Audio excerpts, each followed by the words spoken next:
The Democratic Party has failed and betrayed the African American community. Democratic crime policies, education policies, and economic policies have produced only more crime, more broken homes, and more poverty.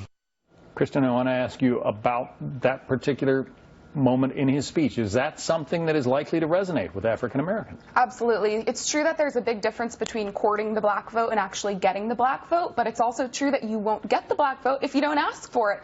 And Trump's message will resonate with minority communities if it's spread effectively. He's got to focus on 3 issues here: law and order, pro-business policies that will bring jobs back to the inner cities, and school choice. I think school choice is very important. Here in New York City, you know, we see parents from all communities lining up around the block for a chance to get to send their kids to charter schools because the public schools have been so awful.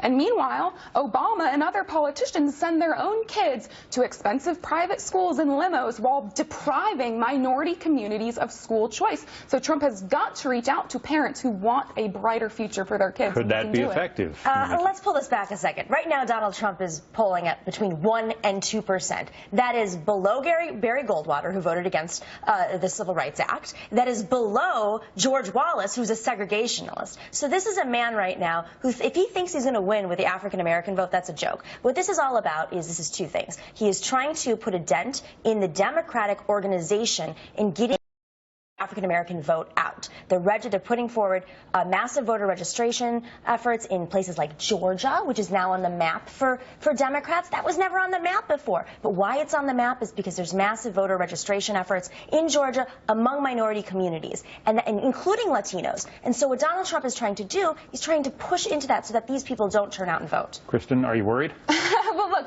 Donald Trump is not going to win the black vote. We know that, but he can get a, somewhat significant percentage of that vote.